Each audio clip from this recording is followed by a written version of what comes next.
আসসালামু আলাইকুম। সবাইকে স্বাগত জানাচ্ছি। আমি নাসরুল ইসলাম তন্ময়। শুরুতে বিআরবি কেবল সংবাদ শিরোনাম জানিয়ে দেব এই মুহূর্তে হাতে পাওয়া সর্বশেষ গুরুত্বপূর্ণ আপডেট বাংলা সংবাদ। শুরুতেই থাকছে যেভাবে ভারতে পালিয়ে যান আওয়ামী লীগের সাধারণ সম্পাদক ওবায়দুল কাদের। ছাত্র জনতার গণঅভ্যুত্থানে শেখ হাসিনার নেতৃত্বাধীন সরকারের পতনের পর সাবেক মন্ত্রী, এমপি সহ আওয়ামী দোসরদের অনেকেই দেশ ছাড়তে মরিয়া। দালাল সিন্ডিকেটের সহায়তায় কেউ কেউ ভারতে ঢুকতে কোটি কোটি টাকাও দিয়েছেন, তবে ২০ লাখের নিচে কেউ ঢুকতে পারেননি। কেউ আবার খুইয়েছেন মোটা অঙ্কের নগদ অর্থ এবং ডলার। কাউকে দিতে হয়েছে জীবন। তবুও ভারতে পালিয়ে যাওয়ার মিছিল যেন থামছে না। এই সুবাদে ভারতে বাংলাদেশ সীমান্তের বিভিন্ন পয়েন্টে থাকা চিহ্নিত দালালরা ফুলে ফেঁপে উঠেছেন। প্রিয় দর্শক, ওবায়দুল কাদের বিভিন্ন সময় তার বক্তব্যে বলেছিলেন তিনি কখনো পালাবেন না, অথচ সেই ওবায়দুল কাদের ভারতে পালিয়ে গেছেন। ঠিক কিভাবে তিনি ভারতে পালালেন এ বিষয়ে থাকছে একটি তথ্যমূলক আলোচনার সঙ্গে থাকুন। এবারে জানাবো আনন্দবাজারের প্রতিবেদন, বাংলাদেশিদের ভিসা দেওয়ার বিষয়ে ভারতের যে সিদ্ধান্ত। বাংলাদেশের পরিবর্তিত রাজনৈতিক প্রেক্ষাপট এবং আপৎকালীন বা চিকিৎসার প্রয়োজন ছাড়া আপাতত বাংলাদেশি নাগরিকদের জন্য কোনো ভিসা না দেওয়ার সিদ্ধান্ত নিয়েছে ভারত। পরিস্থিতি স্বাভাবিক হলে বিষয়টি পুনর্বিবেচনা করবে দেশটি। জানাবো দুঃসংবাদ, চট্টগ্রামের তেলবাহী জাহাজে ভয়াবহ অগ্নিকাণ্ড। চট্টগ্রামের কর্ণফুলী জেলার ডলফিন জেটিতে বাংলার জ্যোতি নামের একটি তেলবাহী জাহাজে ভয়াবহ অগ্নিকাণ্ড ঘটেছে। আগুন নিয়ন্ত্রণে কাজ করছে ফায়ার সার্ভিসের ৮টি ইউনিট। সোমবার রাত ১১টার দিকে এই অগ্নিকাণ্ডের ঘটনা ঘটে। ফায়ার সার্ভিস এবং সিভিল ডিফেন্স চট্টগ্রাম কার্যালয়ের মোবিলাইজিং অফিসার কফিল উদ্দিন এ বিষয়টি নিশ্চিত করেছেন। এদিকে ডিবি হেফাজতে সুলতান মনসুর। কানাডা থেকে দেশে ফিরতে হজরত শাহজালাল আন্তর্জাতিক বিমানবন্দরের ইমিগ্রেশন থেকে আটক ডাকসুর সাবেক ভিপি সুলতান মোহাম্মদ মনসুর আহমেদ, তাকে ডিবি হেফাজতে নেওয়া হয়েছে। সোমবার ভোরে কানাডা থেকে দেশে ফেরার পর বিমানবন্দরের ইমিগ্রেশন থেকে তাকে আটক করে ডিবি পুলিশ হেফাজতে নেওয়া হয়েছে। জানিয়ে দেব, তারেক রহমানের সব মামলা অন্তর্বর্তী সরকার প্রত্যাহার করবে আশা গয়েশ্বরের। বিএনপির ভারপ্রাপ্ত চেয়ারম্যান তারেক রহমানের বিরুদ্ধে অন্যায়ভাবে যেসব মামলা এবং সাজা দেওয়া হয়েছে সেসব মামলা সরকার প্রত্যাহার করবে বলে আশা প্রকাশ করেছেন বিএনপির স্থায়ী কমিটির সদস্য বাবু গয়েশ্বর চন্দ্র রায়। তিনি বলেন, আমি বিশ্বাস করি বর্তমান অন্তর্বর্তী সরকার উপলব্ধি করতে পারবেন যে রাজনৈতিক প্রতিহিংসা চরিতার্থ করবার জন্য খালেদা জিয়া এবং তারেক রহমানের প্রতি অবিচার করা হয়েছে। দীর্ঘদিন প্রবাসী থেকে তারেক রহমান দিনরাত পরিশ্রম করে জাতিকে সংগঠিত করতে সক্ষম হয়েছেন। তিনি আজকে বিএনপির সীমানা অতিক্রম করে জাতির নেতা হতে সক্ষম হয়েছেন। এবং সর্বশেষ জানাবো আন্তর্জাতিক সংবাদ, লেবানন জুড়ে ইসরায়েলের হামলায় নিহত আরও ১০৫। লেবানন জুড়ে হামলা অব্যাহত রেখেছে ইহুদিবাদী ইসরায়েল। সর্বশেষ হামলায় আরও শতাধিক মানুষ প্রাণ হারিয়েছেন এবং আহত হয়েছেন আরও ৩.৫ শতাধিক মানুষ।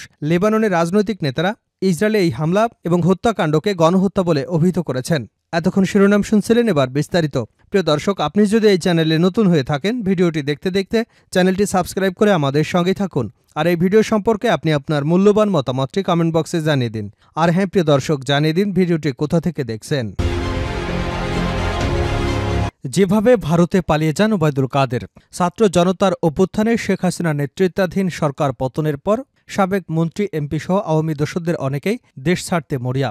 দালাল সিন্ডিকেটের সহায়তায় কেউ কেউ ভারতে ঢুকতে কোটি কোটি টাকাও দিয়েছে, তবে ২০ লাখের নিচে কেউ ঢুকতে পারেনি। কেউ আবার খুইয়েছেন মোটা অঙ্কের নগদ টাকা এবং ডলার। কাউকে দিতে হয়েছে জীবনও। তবুও ভারতে পালিয়ে যাবার মিছিল যেন থামছেই না।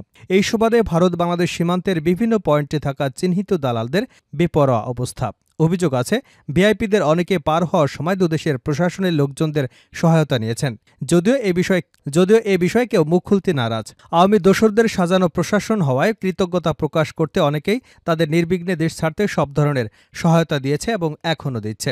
হাসিনা পালিয়ে যাবার পর ৫ই অগাস্ট মধ্যরাতে খোদ আওয়ামী লীগের সাধারণ সম্পাদক ওবায়দুল কাদের যশোর চলে যান। সেখানে তাকে গুরুত্বপূর্ণ একটি নিরাপদ স্থানে আশ্রয় দেওয়া হয়। পরদিন তিনি বিশেষ প্রহরায় সীমান্ত অতিক্রম করেন। বিষয়টি যশোর এবং বেনাপোলের বেশ কয়েকটি দায়িত্বশীল সূত্র নিশ্চিত করেছে, তবে তারা পরিচয় প্রকাশের কথা বলতে নারাজ। এছাড়া ৭ই অগাস্ট রাজশাহী সিটি কর্পোরেশনের সাবেক মেয়র খায়রুজ্জামান লিটন ও বিতর্কিত পুলিশ কর্মকর্তা বিপ্লব কুমার সরকার সহ আরও বেশ কয়েকজন বেনাপোল সীমান্ত দিয়ে ভারতে ঢুকেছে।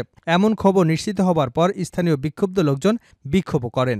সংশ্লিষ্টরা বলছেন, ছাত্র আন্দোলন শুরু হলে নিজস্ব অস্ত্রধারী বাহিনী দিয়ে মাঠে নামেন যশোর ১ আসনের সাবেক এমপি শেখ আফিল উদ্দিন। পরে তার বিরুদ্ধে একাধিক হত্যা মামলা হয়। নির্বাচনে তিনি অজ্ঞাত স্থানে রয়েছেন। এছাড়া আত্মগোপনে রয়েছেন সাবেক উপজেলা চেয়ারম্যান সোহরাব হোসেন। পৌর মেয়র নাসির উদ্দিনের সাবেক মেয়র আশরাফ আলম ওরফে লিটন, যশোর জেলা আওয়ামী লীগের সভাপতি শহীদুল ইসলাম, সাধারণ সম্পাদক শাহিন চাকলাদার সহ স্থানীয় নেতাদের অনেকে।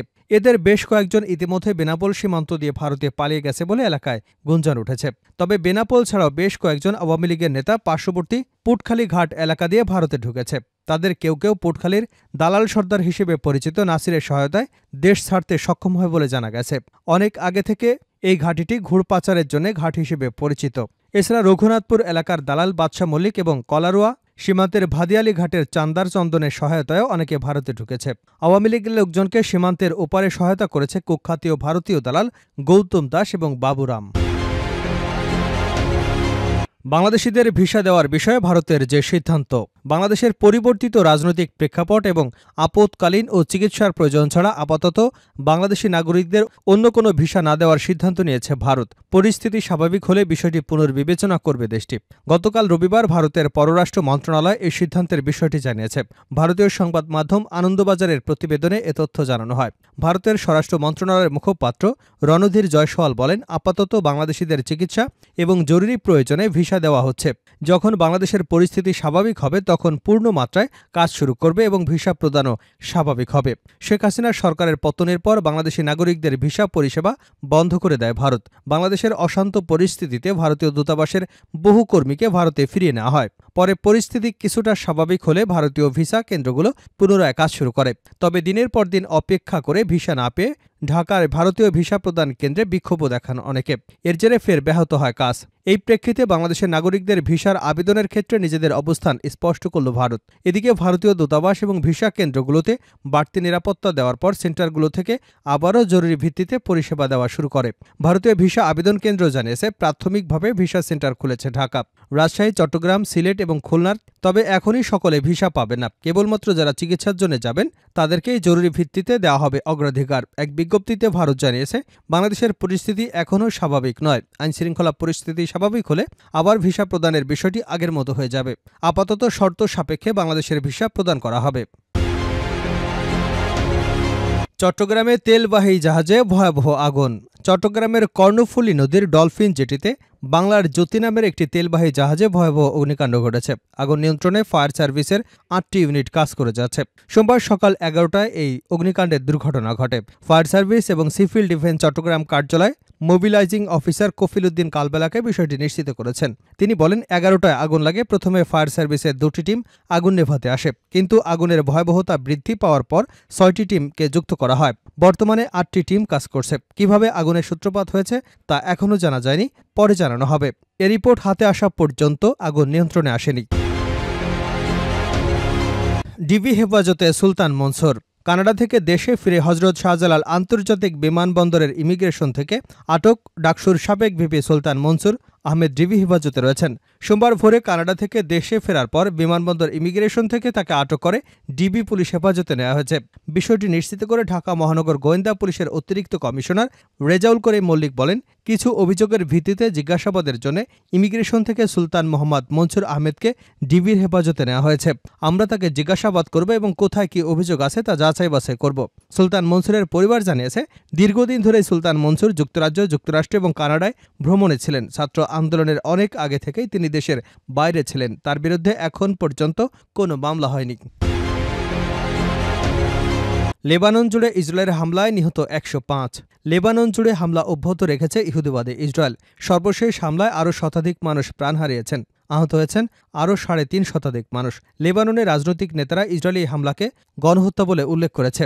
সোমবার এক প্রতিবেদনে কাতার ভিত্তিক সংবাদ মাধ্যম আল জাজিরা জানায়, ইসরায়েলের অবিরাম হামলার কারণে আরও একটি রক্তাক্ত দিনের সাক্ষী হয়েছে লেবানন। দেশটির স্বাস্থ্য কর্মকর্তাদের মতে, নিরলস ইসরায়েলি বোমা বর্ষণে সারা দেশে কমপক্ষে ১০৫ জন নিহত এবং আরও ৩৫৯ জন আহত হয়েছে। লেবাননের স্বাস্থ্য মন্ত্রণালয় জানিয়েছে, দক্ষিণ সিডনের কাছে লাইন আল দেলবে একটি হামলায় ২টি আবাসিক ভবন পুরোপুরি ধ্বংস হয়ে গেছে এবং এতে আরও ৩২ জন নিহত হয়েছে। নিহতদের মধ্যে ঘটনাস্থলে আশ্রয় নেওয়া অনেক বাস্তুচ্যুত পরিবারের সদস্যরাও রয়েছে।